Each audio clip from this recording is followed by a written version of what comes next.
Well, it's a pleasure to be here this evening to speak about the Department of Security Studies and Criminology at Macquarie University. My name is Dr. Julian Droogan.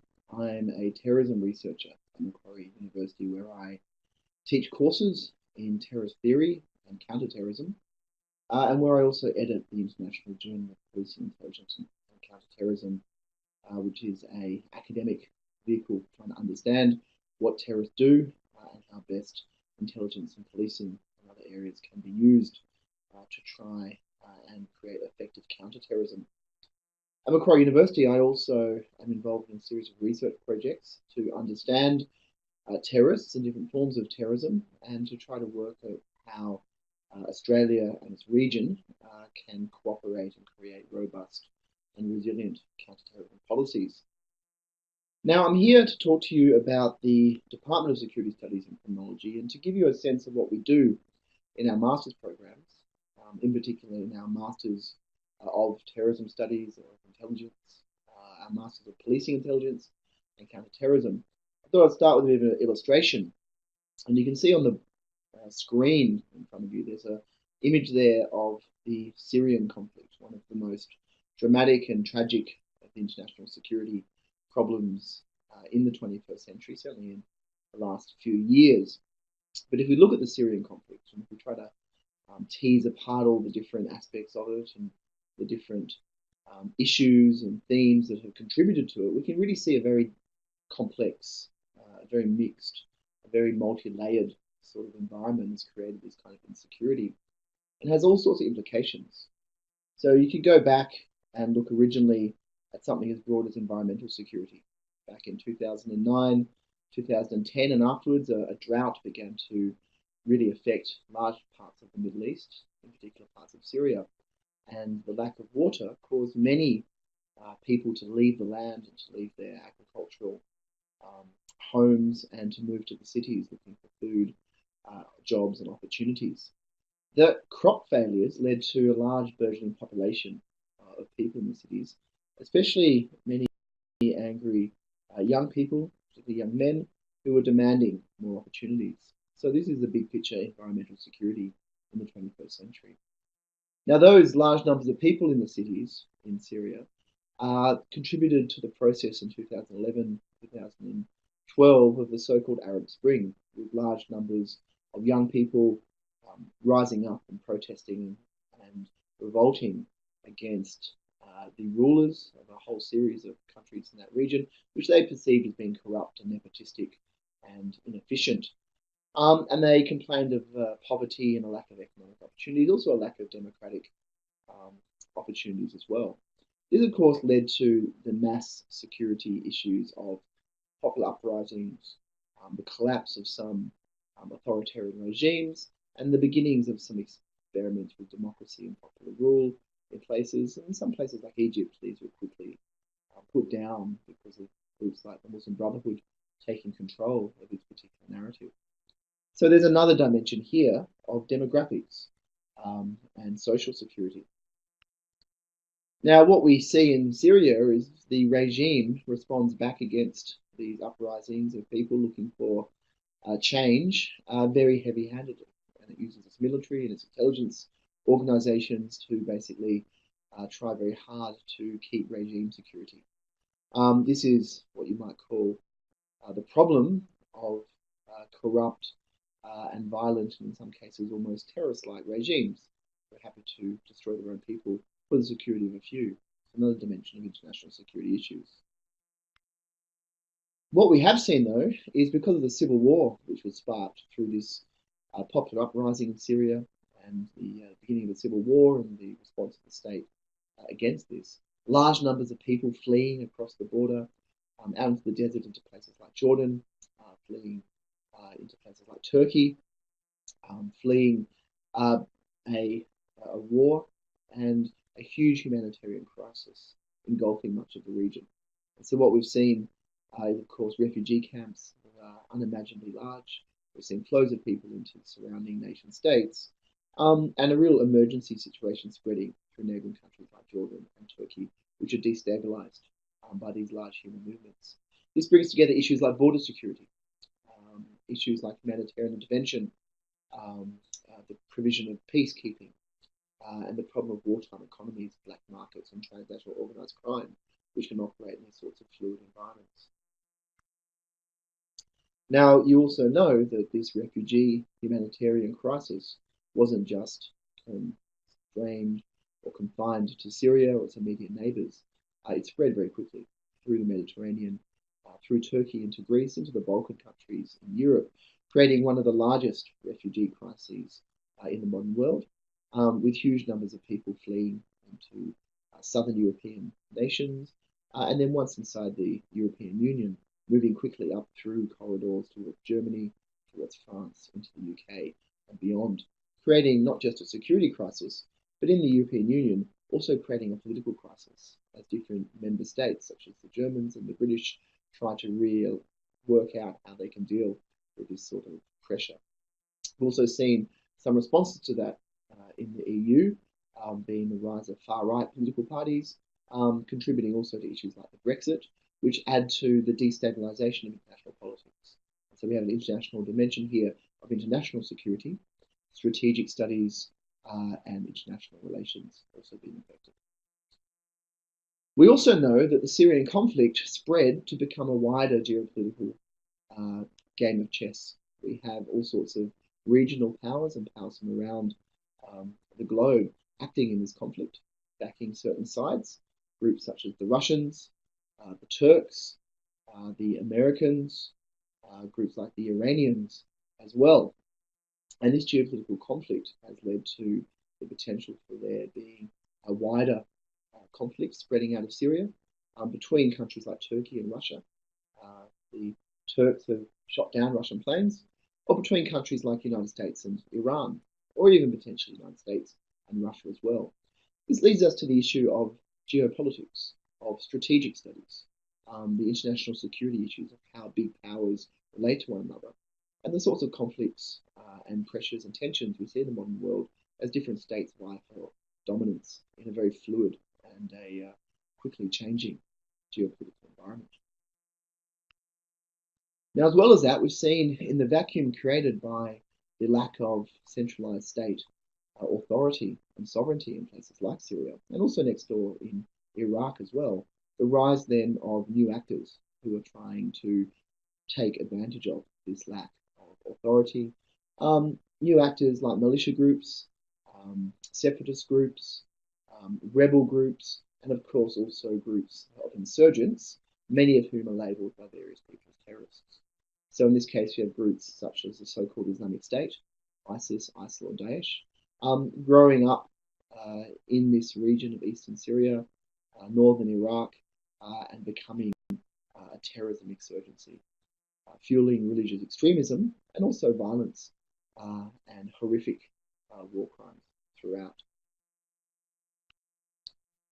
This new dimension of terrorism, insurgency, and political conflict leads also in the Middle East to the creation of hardening religious identities. So in Syria and its neighboring countries, groups like ISIS and these civil wars have caused many communities to start to retreat back into away from national identities, Syrian identity, say, or Iraqi identity, to subnational identities, be it a ethnic identity like Kurdish, or religious identity like Shia or Alawite or Sunni, or whatever it might be.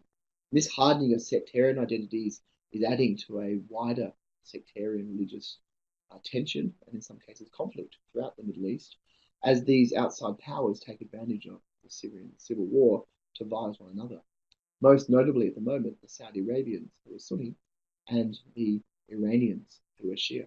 This leads to another dimension of international security, which is the religious and cultural dimension of shifting religious and cultural identities on the political stage today, and how they're tied up with issues like political control and terrorism.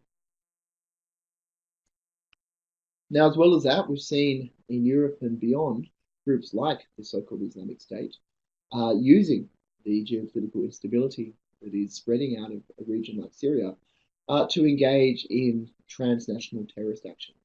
We've seen over the last 2 years a series of very significant terrorist attacks perpetrated by ISIS, mostly during the months of Ramadan, but at other times as well, in places like France and in Belgium and also in the UK. But we've also seen these further afield in places like Baghdad and Iraq and Afghanistan and all the way through North Africa, Asia, down into the Philippines as well, adding a whole issue of international terrorism and counterterrorism to our mix of issues that have spread out of the Syrian conflict. Now, all over the world, and certainly in Europe, police and intelligence agencies are rushing to try and deal with the sorts of challenges that are emerging. How can they keep tabs of the human movements that are going on through their regions? If it's Europe, how can they keep tabs of potential terrorist plots and crimes that might be being laid out in various areas? How can intelligence organizations gather the information? How can law enforcement organizations like police create the sort of institutional and legal context within which they can act efficiently to try and stop these sort of things from happening before they occur, these sort of terrorist attacks? This is a massive pressure that's placed on law enforcement and intelligence right through the world, again, because of this worsening and increasing volatile security situation. This brings in the policing and the intelligence and the criminology aspect of international security.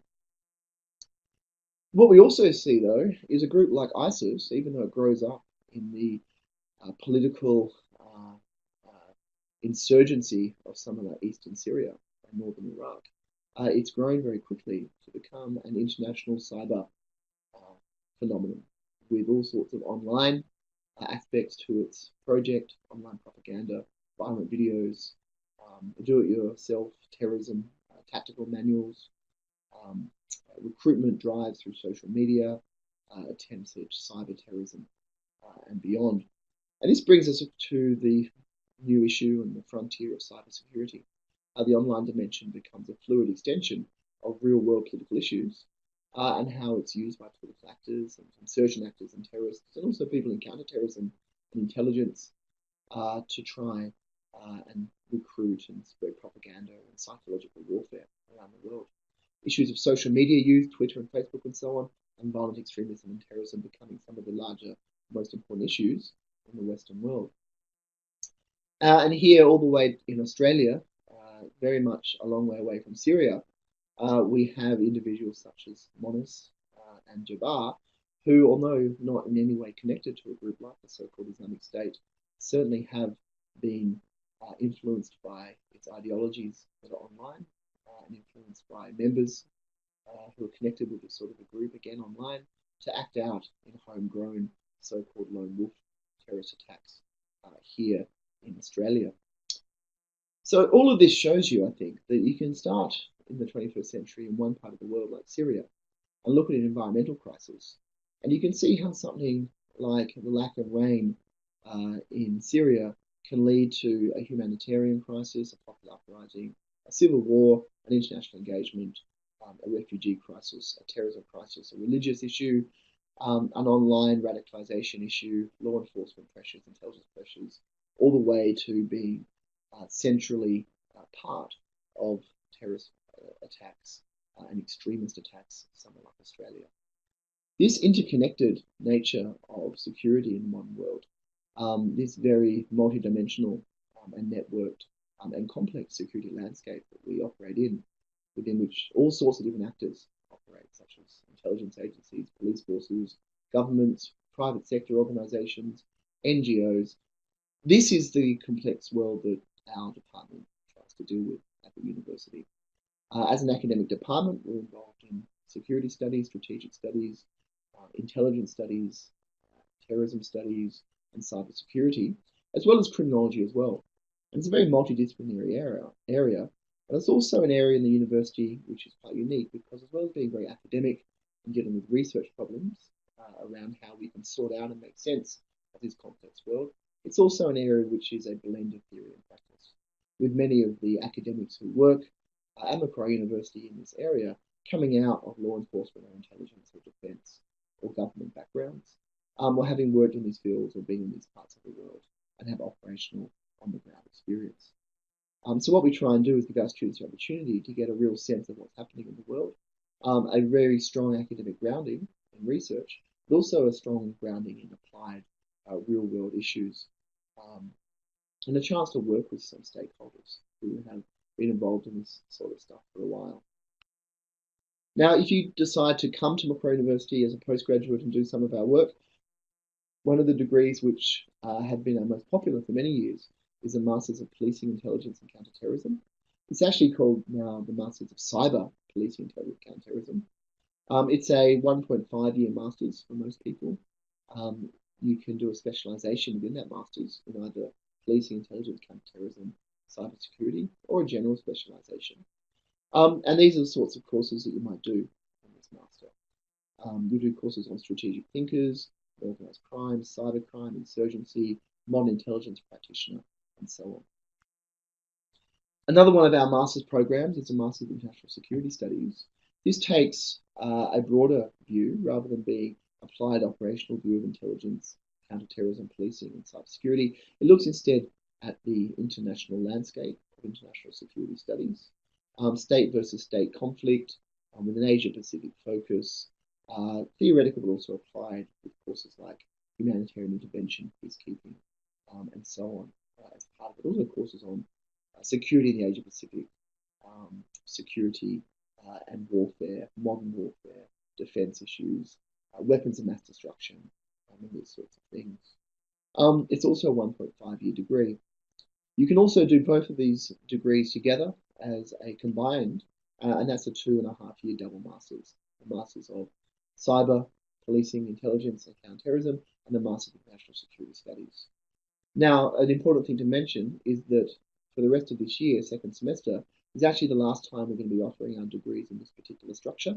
So if you'd like to do a master's degree that's a double master's, then you'd really want to apply the second semester of 2017. Because in 2018, we'll be doing something slightly different, which I'll show you in a moment. These are some of the courses you can do in our International Security Studies master's program. I should say also that although our degree structure will change a little bit for 2018, the courses I'm showing you here are going to stay basically the same. It's the way we organize them in sorts of degrees with you, or it's going to be mostly different. Now, from 2018, our master's programs are going to expand. So although we're going to be offering basically the same sorts of courses, we call them units at Macquarie University, we'll be doing all sorts of different master's programs which are more specialized in their names. So you can do a Master's of Counterterrorism, a Master's of Intelligence, a Master's of Cybersecurity, a Master's of Security and Strategic Studies, and a Master's of Criminology. Now, each one of those is a 1.5-year Master's where you'll have the opportunity to do applied and also academic courses, engage in all sorts of opportunities for research on internships and working with professionals and practitioners, and also engage in sort of new technologies like virtual reality and simulation exercises and so on as part of that program. I should say that all of these masters will be available in the future as double masters, again a 2.5-year program, but that's not going to happen until 2019. So just for next year, we won't be offering the double masters. We will afterwards, and also, as I said, for the remainder of this year, we'll be offering the double masters of those other programs, the Masters of Policing, Intelligence, and the Masters of International Security Studies.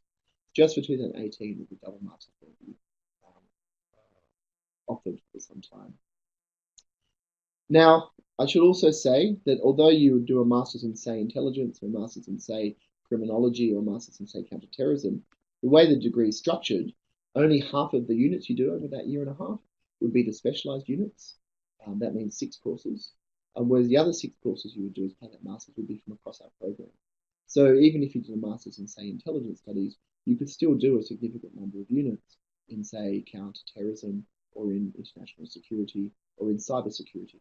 So you would still be coming out with a master's that is a master's in one of these areas, but with a general understanding and exposure to all of these areas that you can really create as you like.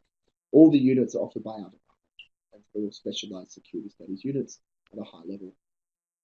So the issues you might be doing, things like cybersecurity is a huge area at the moment at Macquarie University.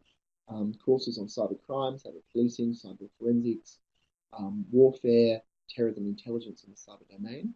There's some of the research we're doing at the moment in Macquarie on the darknet and cyber crime and crypto drugs and cyber terrorism operating through the darknet. Also, we're part of a Australia Cybersecurity Hub, which is a multi disciplinary, industry-focused, and government-focused cybersecurity centre. We do a lot of consultancy work with the private sector and the government in cybersecurity right now. Another area that many students come to us for is intelligence. What makes a modern intelligence practitioner in the modern day? Become an analyst, become someone who deals with collecting intelligence, become someone who deals with synthesizing intelligence. What are the debates and problems facing intelligence gathering in the modern world? What issues like big data, issues like the private sector and intelligence, also all the new technologies and so on that are involved in intelligence gathering, also analysis in the modern world. We have work that we do with all sorts of groups in doing intelligence research projects and also doing training in certain online platforms, digital platforms that can help with sorting through intelligence data. Groups like IBM and others. Terrorism is an issue that we do a lot of research in. It's one of the areas that I focus on at the university. In terrorism studies, we look at trying to understand terrorism, trying to make sense of this very complex world, and also look at counterterrorism. What are the best and most appropriate ways that we can deal with the terrorist issues? Debates and problems associated with terrorism in the modern world. We look at terrorism in law enforcement and intelligence. We look at terrorism in the online dimension. I'm running a project at the moment for the Australian government trying to understand the use of social media by terrorist organisations around the world. We also look at countering violent extremism programs, working with different community members and so on to try and create resilience towards terrorism and resilience to the effects of terrorism in our communities.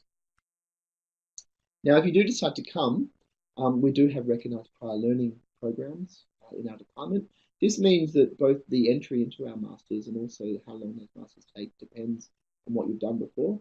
Entry depends really on your undergraduate program. We really try to offer a very multidisciplinary program in security studies, which incorporates all sorts of things like history and cultural studies and international relations and psychology and economics and so on. So we really open that up very widely to people who've got backgrounds in, say, arts, sciences, humanities, social sciences, law, to all be able to come and do this master's program, these postgraduate programs. Sometimes, in some cases, if people have very significant work experience, then we can make a case for them to be able to come and do the masters as well because of that significant work experience and technical background that they have. Now, the length of the program, as I said, is 1.5 years. However, for people who have an undergraduate degree which allows them into the program, plus work experience of a very senior level that really shows that they've done structured learning within their workplace, high-level analytical concepts and work, then we do sometimes allow the degrees to be cut down. So you might take a 1.5 year degree and take it to a 1 year degree. If, say, you were a senior or mid-level police officer, you worked as an officer in defence or major or above, or perhaps you work in a government department at a senior level for a number of years, coming to those degrees in a shorter space of time. There's all sorts of practical opportunities, including internships and training, working with professionals, studying abroad, and so on. And our degrees can take you to quite a few different places, not just government, but also areas in the private sector that deal with the international landscape and are concerned with security issues, and also NGOs and different sorts of international operations that aren't just NGOs, but also regional organisations like the UN and so on. Interpol, many of our graduates end up working in these sorts of areas, either in Australia or overseas. So I think what I'll do is I'll leave that slide up for people to have a look at. We also offer PhD programs and Masters of Research, those who want to go into pure research, but I'll leave it for people to ask about that if they're curious. I'll finish up there. And what I'll do instead now is maybe answer some questions from people if you've got any. So I'm just looking at the screen here. Let's have a look at what there is in terms of questions.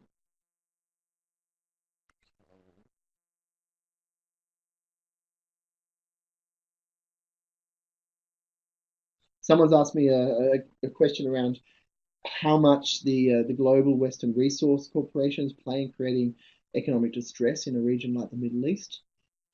It's a difficult question to answer. In the Middle East, certainly to some degree, if you think about oil, and I think if you look at other regions like Melanesia and the Pacific Islands, you can certainly argue that many of the transnational security issues that come out of these areas are caught up with the sorts of international resource exploitation and the penetration of these sorts of economies by the liberal Western economic order.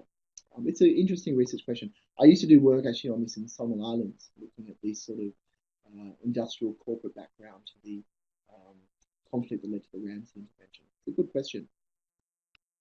Shannon's asked on Salafi Islam compared to Wahhabism in relationship to one group being more sympathetic to Daesh and another. It's a good question. Wahhabism is a form of Salafi Islam, I suppose, to some degree, although it's centered around the charismatic personality of Ibn Wahib from the late 1700s, early 1800s in Saudi Arabia. Look, I think both Salafi Islam and Wahhabist Islam are sometimes unfairly demonized as being akin to the sort of takfirist philosophy of ISIS. There are many Salafis and Wahhabists who are deeply conservative but not violent, and some who do support violence and sort of apostasy of a group like Islamic State. Whether one's more than another, well, I certainly wouldn't get caught up, I don't think, in that sort of question at the moment. Al Hayat unit of Daesh remains operational with extensive capabilities, college and cyber warfare. This is really a question around the ability for a group like Daesh to put out a media presence. Al Hayat is their English language or at least European focused media company. They produce magazines like Ramaya and the old Daesh Dabiq magazine. They're still operating. Look, I think a lot of this stuff is spread through social media. A lot of it's spread through online file sharing sites. A lot of it's shared through the darknet or encrypted sites like Telegram and so on. So there's extensive cyber capabilities that different governments have. There's also extensive ways to stay encrypted. And also, you really working against peer-to-peer sharing, which is very fast and vast. Master intelligence, here we go. Available via email or phone for conversation regarding suitability of the course. Certainly, I'll allow my email to be given to people, and they can certainly send me questions. I think the person who's moderating this will send my email out if you want to send me a question you might have down the track. It might take me a while to answer. It's a busy time at the moment. We're just getting through the first semester of teaching. It's just sort of finishing up now. It might take me a few days, but I'll get back to you. I finished a LLB, a master's in this area. Job prospects. Look, in terms of job prospects, I think certainly, look, I would be lying if I didn't say cybersecurity at the moment is massively employable. But we find that students in our intelligence programs, in our terrorism programs, in our security state programs are all employable. They might not necessarily work in counterterrorism afterwards, or they might work in the private sector in a role that's related to intelligence, say, rather than a government. But we do find that these are all employable areas at the moment, but cybersecurity in particular. Specialization in cybersecurity, question here by Manish. Should I be doing this course or wait for the Masters in Cybersecurity? Look, if you can wait 6 months, you may as well just wait for the Masters, since it's going to be a full Masters of Cybersecurity. Look, there's nothing wrong at all with the Masters of Cyber, Policing, Intelligence and Counterterrorism. It's a brilliant Masters. It's been very popular for years. But if you really want to show very strong academic track record in cybersecurity, maybe wait till 2018 and do the full Masters in the program. You'll be doing the same courses anyway, basically. A question from Jane. I work in a completely different industry right now, have an insatiable appetite to learn about this area. I'd love to formally study in the area, but I'm wondering how likely it would be that I would be able to use the master study and then walk into employment.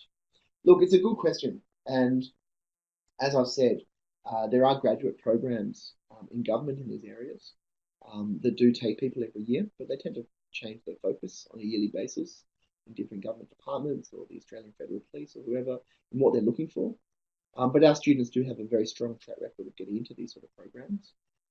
If you want to work instead for state government or for private companies like big corporations and so on, multinational companies, banks, airlines, and so on, there are jobs available.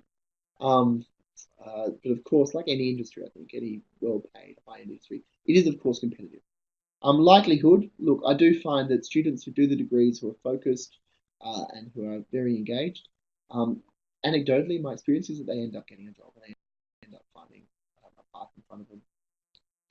Question from David Singh, prereq to do Masters of Cybersecurity. There's no prereq apart from having your undergrad. That's fine. So we're very careful to make sure our cybersecurity masters is not a master's in programming. We don't want you to basically become a cyber warrior hacker through doing this program. So you don't need to come to it with a vast amount of computing experience. What it is, it's a strategic degree that looks at global issues of cybersecurity and how it relates to areas like intelligence, policing, international security, warfare, and so on. If you have programming experience, then that's fantastic. You can certainly go in that direction, but you don't need to have it to do the cyber security masters. Question from Karen. Will the new master's course be offered through OUA? Yes, it will. Yep, OUA is Open Universities Australia, and you can do our courses as completely through Open Universities Australia as you can do through Macquarie. There's actually no difference, and in fact, you'll be in the same classroom as the Macquarie students. These days, our Macquarie University also has online learning and so on. So it's really up to you if you decide to do Open Universities or Macquarie. There's basically zero difference in what you get in the product. It's just doing it through one or two different systems. So it's your choice there.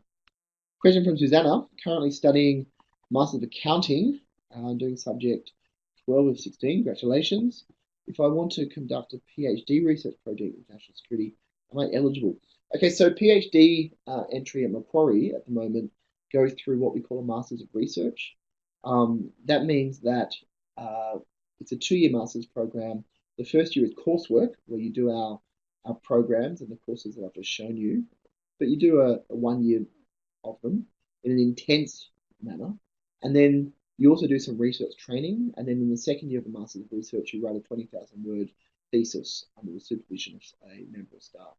That's then examined, and if you get 85% for that, you get a full scholarship for PhD afterwards.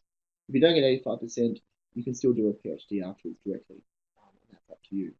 So it's a 5-year, if you like, to look at it that way, PhD program. Sounds like a lot, but the reality is, if you look at the stats, most people take 5 years to do it anyway. If you already have one of our master's programs or you have background in this area, you can do the Masters of Research just that second year, the research year, and go directly into a PhD from there. But Suzanne, I think what you do is you come along, you do the Masters of Research, and after those 2 years of intensive research training and writing your 20,000-word thesis, you'll be well on the way to being within the PhD, and then 3 years to sort of finish up the PhD. Got a question from Manish again. Manish, will doing a double master's be beneficial? Current courses and then later maybe in cybersecurity. I'm not quite sure what you mean. A double master's really is up to you.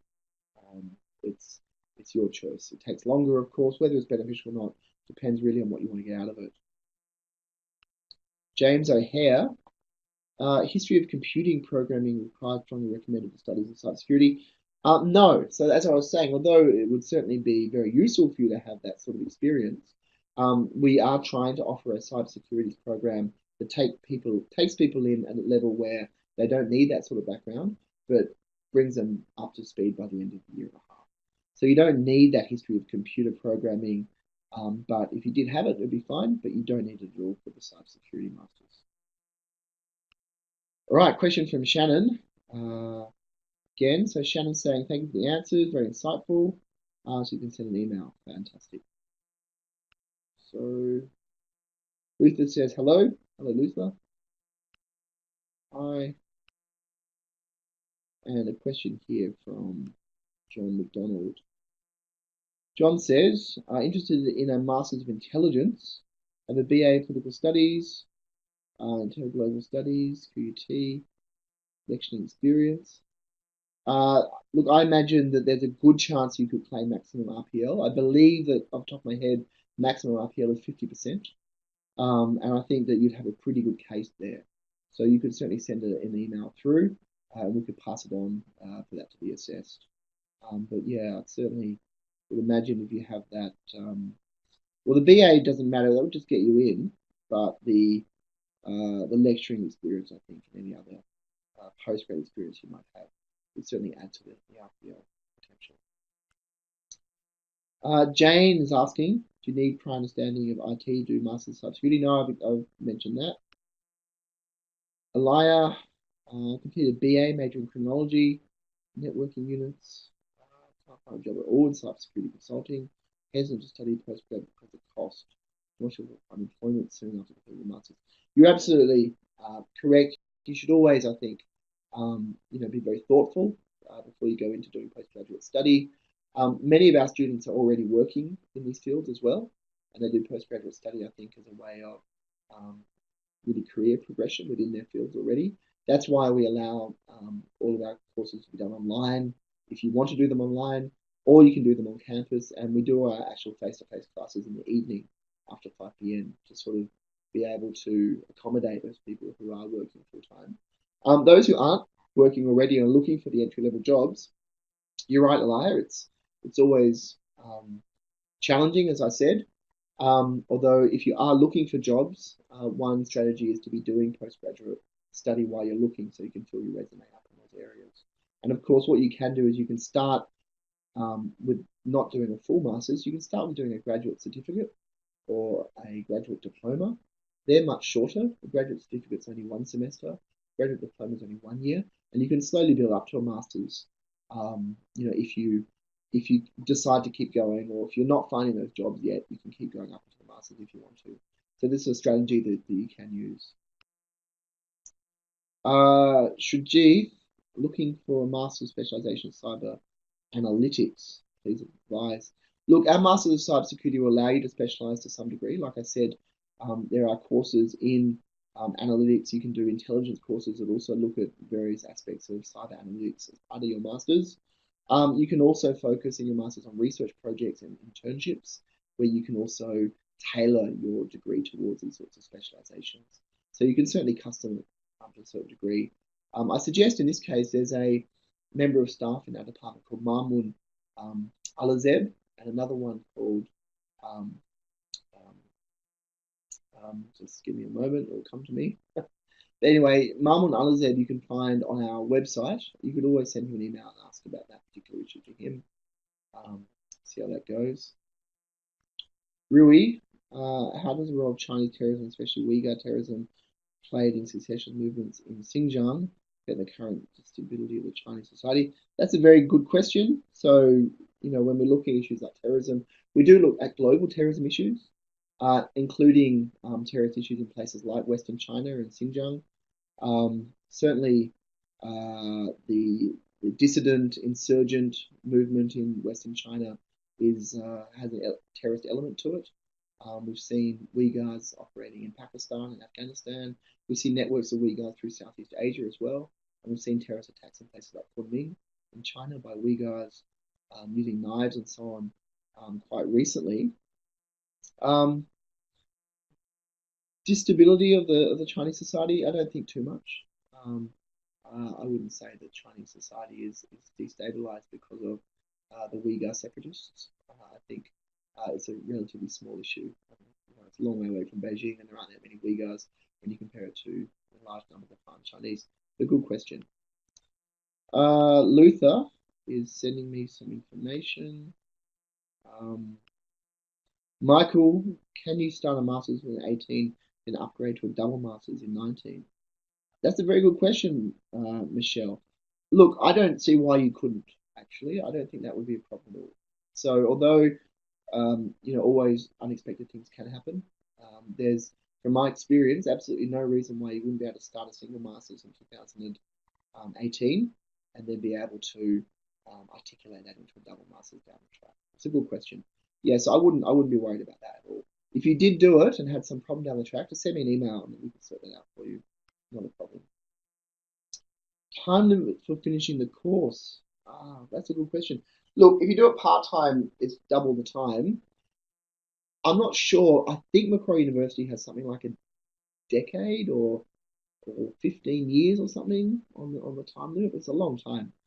Doing it part-time just means you double it. So rather than a year and a half, it might take you 3 years, or you can do aspects of it over the summer, and still do it part-time, but do it in a slightly shorter period. Well, look, I'm thinking that's probably most of the questions that have been answered. If anyone else has got some more questions, please feel free to send them through. Jane, time limit, of course. Yep, I'll talk about that. So look, I think that's most of the questions that have come through. What we do have is we do have a survey which is going to be coming up for you all to have a look at. So please do have a go at this survey and see if you can answer it. Say thanks. Say what you think about this course, this sort of information briefing. Has it answered what the sort of questions you have? As I said, my email address will be up there for people to look at if you want. In fact, maybe I can just write it here. Here we go. I think this will come out to people.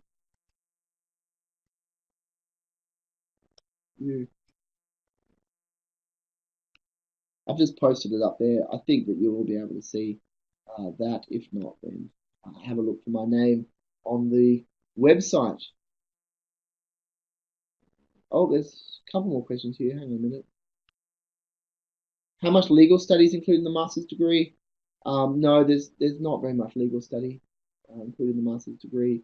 We don't do a lot of law. There is a law school at the university that does work on terrorism law, who you can talk to, but we don't actually do law courses ourselves. Computer software engineering for a PhD. You go to the Department of Computing for that in the Faculty of Science, so you can have a look at that. Luther, David, intake of Masters of Cybersecurity, Policing, Intelligence. The next and the last intake for the Masters of Cybersecurity, Policing, Intelligence, and Terrorism is in the second half of this year. So you have to be putting an application together now for commencing in July, August. Rui saying, graduated Bachelor of Arts, major in Politics and International Relations. Macquarie, going to plan to study Master of Security Studies by research. How does the role of Chinese terrorism, especially Uyghur terrorists, play in successionist movements in Xinjiang? Can you recommend a supervisor? Look, you might want to come and talk to me about that, Rui, so let me know, and we can have a chat about that down the track. Manish has asked, Bachelor of Engineering, Computer Science, and working IT Management with 10 years experience. Manish, you'd have no problem getting into the program at all. That's a good background. Luther, scholarships. Have a look at the Macquarie website for information on scholarships. They're all organised by the university centrally, not organised by our departments. So have a look at the Macquarie University website for scholarships, Luther. Manish, IT security management. Look, if you're an IT manager with 10 years experience, you might be able to argue for some recognised prior learning towards your masters. There's no problem putting in an application. You can give it a go. It really depends on the nature of what that work was. David, Optus cybersecurity is huge focus.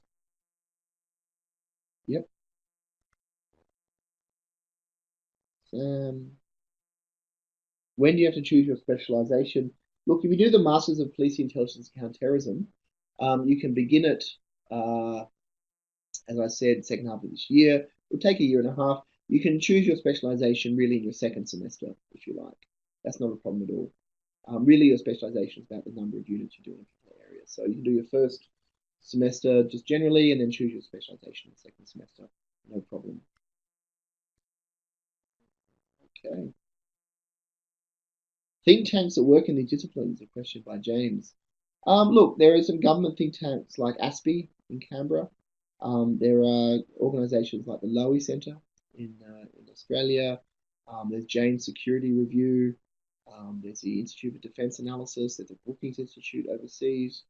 There are a whole series of think tanks that deal with international security issues.